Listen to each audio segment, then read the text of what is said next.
So, good afternoon. Here we are for the third episode in our series, Meet the Artist. So, this was something that was really started a few months ago, and I wasn't sure if the demand was there and people would be interested. It's really a follow-on from what we started doing the videos with in lockdown. So, this is a little bit exciting, and after a lot of persuasion, I am sitting here today in the lovely rural studio of none other than Georgina McMaster. Hello. It's quite exciting, isn't it? You're probably used to doing these sort of things, Georgina. It's quite new to me. You've done many in your career. No, not too many. So I really, this is the third of these.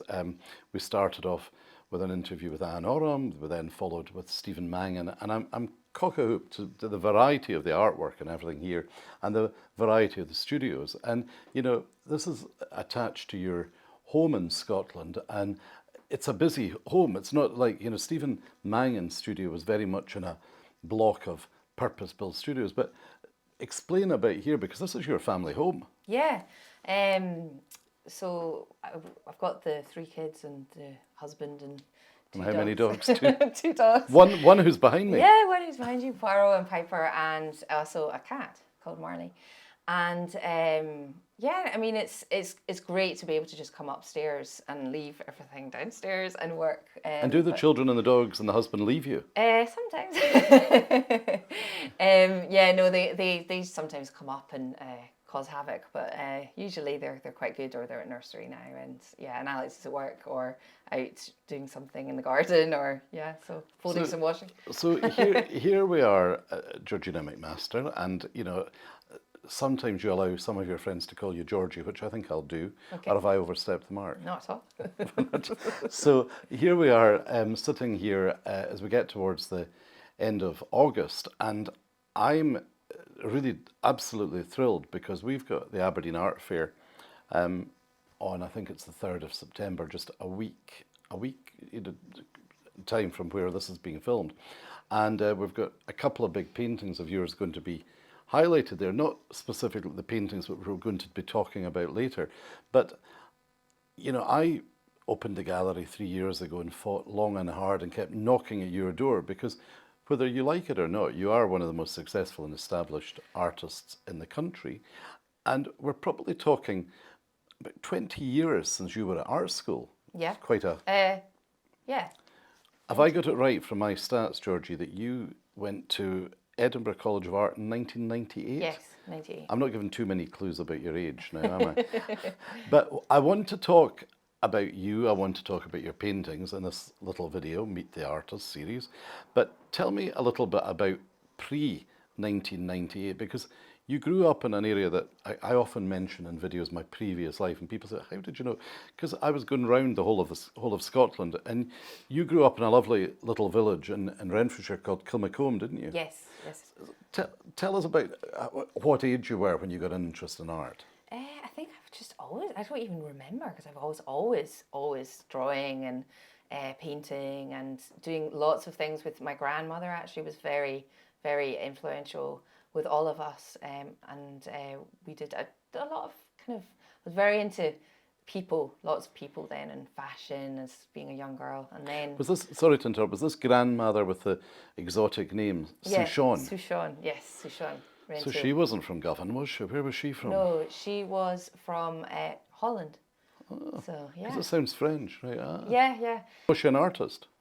Just amateur, but she loved it. She did quite a lot of clay work as well, but and paintings as well. So, yeah. So she loved it. Do you think there could be a genetic Yeah, link? I think so, definitely, because my sister Sally, myself, and my cousin Amy as well, we've all gone to art school. So yeah, it's definitely in there. And then my mum's very creative with having been a florist, and my sister as well. So yeah, I think there is definitely. So you went to school, I think it was St. Columba's, wasn't Yes. it? And did you tell me earlier that an art teacher? Yes, Mrs. Robinson, Maria Robinson, Mrs. Robinson. I'm still at school. Yeah, no, she was fantastic. And being a very small school, which I almost had private lessons with her, and she would sit with me and teach me how to paint. It was just amazing, just every single color. And she would say every single brushstroke you're putting on your canvas has to be a slightly different color. So it's, you know, you're, even if it's just like, obviously it's, say it's a green, like your shirt, you would then add slightly, like kind of add an ochre, add a white, add a blue, always adding something slightly different so that you create a more lifelike person or animal or flower. So yeah, no, she was amazing. So, what age, Georgie, would you have known? A lot of people ask this because, you know, so many people pop into the gallery and send emails. And, you know, I think their dream would have been to an artist, to be an artist, and there may be amateurs or whatever. But what age would you say you really thought, I'm going to go to art school, I'm going to try and be an artist? Probably from about 12, 13, something like that. So there really wasn't ever an agenda to do anything else? No, I feel sorry for people that don't have that, you know? It's a vocation, really. Yeah, it's fantastic, yeah. And was Edinburgh College of Art always a preferred choice rather than to go to Glasgow? Yeah, I wanted to go there because my sister was there, really. I was in my first year and she was in her final year, fourth year. But yeah, I just wanted to, I guess as well, coming from Glasgow, I knew the city. I wanted to go somewhere else and discover. And did you love being at I art did love school? Edinburgh, but I sometimes think, oh gosh, I really wish I'd gone to Glasgow. But that's just because I don't know, I love it as a city. And yeah. And then you did something that a lot of people don't do. After you went to art school, you then went on to a further college at Bath, wasn't it? Yeah, I did my postgraduate in teaching at Bath University. I just fancied going somewhere different. And you taught, I think you mentioned to Michael Graston at Dollar and various. Yes. Until about what age? When did you become a full-time artist? I think it was about, I can't remember. It was about, what was it, about 2006, 2007, that sort of time? Yeah. Okay, so I'm working sort of... No, sorry, that's not true. I started painting, but I still taught part-time. I taught 2 days a week. So I kept my teaching going as well. But really you became a bit of a runaway success from when you started doing, you know, becoming a member, you know, a known artist within different galleries. And was your style of painting, we'll talk about these paintings really now. Yeah. How has your style changed over the years? Well, I used to just paint in acrylic. Right. And then just decided to move on. So that's been a big change, actually. And also, it takes a lot longer when using oil paints. So that's been a change. And then I think I've just become more refined, a lot more detail. Would you? Animals from day one? Animal-wise... Because you went to India, didn't you, at quite an early age? Yeah. About 10 years ago, something like that, we did that. Yeah, so I started off doing more Scottish deer, cows, and lots of different wildlife. And then it's progressed to African animals and Indian animals and going to visiting lots of different zoos as well as going on safaris. And then I started taking more interest in insects like bees and butterflies and then adding more floral and fruit and kind of also more colour, I'd say. So if we talk, for example, here about this beautiful painting of the pear and the robin, one of the first paintings I sold, there was actually almost a fight within the gallery because it was a painting called Decorating Tree. Oh, yes, and there was the Christmas tree. Yeah. And I remember looking at it and, you know, because I know you will jump naturally from a canvas to linen, which you paint on. And when you look at the level of detail in this painting in the robin, it's absolutely beautiful. And I would have said that was how I would have instantly, as a gallery owner, known your work. The level of detail with the bird and the leaves. And we look down at this beautiful painting of the thistle with the bumblebee, which I'll maybe just lift up. And, you know, sort of synonymous as much as the wildlife is now with your reputation for painting bumblebees and floral. Yeah. What do you enjoy painting most?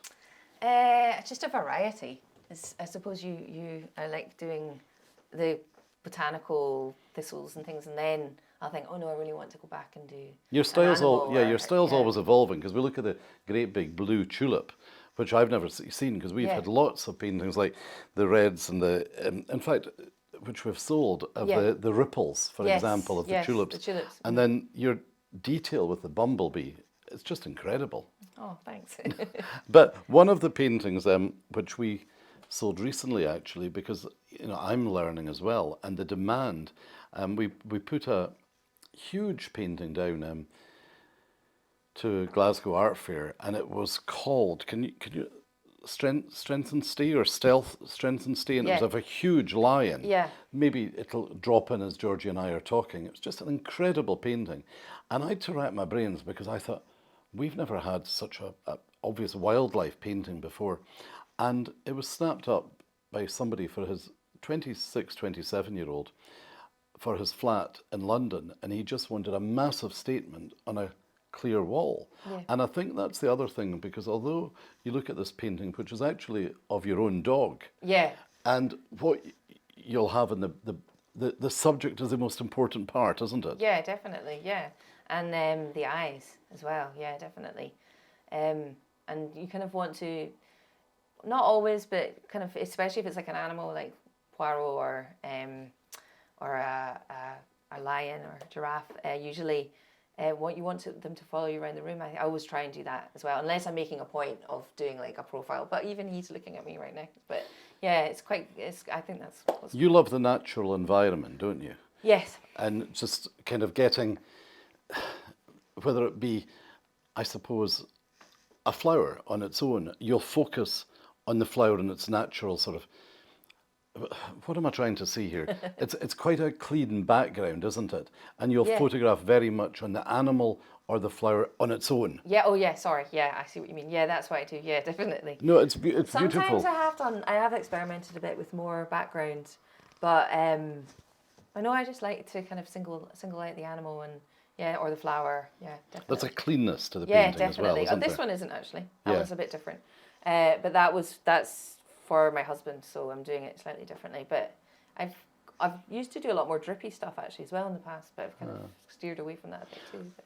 The last time, I don't mind being a little bit self-indulgent here, and I fell for a painting, which you were painting when I dropped by to see you Oh, yeah. about something a few weeks ago, and I think it's called Head Gardener. Yes. So I'm hoping that it's going to drop in, because it's a painting that I've fought hard that may have been going to another gallery that I'm wanting to come to Ballater, and it's just beautiful the way Thanks. it was a terracotta Yeah, pot it's different, isn't it? and Yeah. the flowers and the bumblebee, and I think you said we'll just put one Yeah. on it, and it's just Sometimes that's all you want, isn't it? Yeah. You so. just... What we're sort of, I mean, these are short videos, Georgie, and I think people will be fascinated by, because you are well known. Your paintings are then developed into lots of prints, which make it affordable for everybody to get, rather than just an original by Georgina McMaster. How do you see your style evolving in the future? I quite like to keep doing this kind of thing at the moment. I really like really big pieces, bold pieces, but of course not everybody has the space for those. But yeah, I think I definitely would love to travel more, definitely, and go and see animals in real life. Not in real life, in the wild. No, never animals. But that whole phrase, flora and fauna, you see that continuing. Yeah, that continuing, but also going somewhere like, say, somewhere like Corfu, which is famous for its butterflies, not necessarily just Scottish butterflies, for example, or there's also speciality bees as well. So yeah, definitely just going to... Do you know, it's funny, George, because I was always a bit stuck up. I don't know why, because I've only had a gallery for 3 years, but I always vowed that I wouldn't have a picture of a Highland cow in the gallery. And then I saw a painting, which you've just finished, of a Highland cow, and I just said, I've got to have that. And I think the photograph hopefully will drop in. Do you get that about the Highland cow thing, and why you don't want to be... I think there's just a lot of other Highland cow around as well, not even just in painting, but like Highland cow mats and But your ability to get the detail, and almost like the animal, you feel you've held the flower. It's just that ability that you've got to paint flora and fauna that I've just really, honestly and truly, never seen anywhere else. It's been fantastic to chat to you today, and just to get a feeling to sit in your studio, and for other people who are interested in painting to almost show a little bit of a backdrop of the paints and everything, because you're jumping around mediums, and you're jumping around often the the fact it could be canvas, it could be linen, but at the end of the day, the painting will always look like a Georgina McMaster. So really no plans to change and just continue developing. Definitely, yeah. So thank you, Georgina McMaster, Thank you. for joining me today. Stop laughing.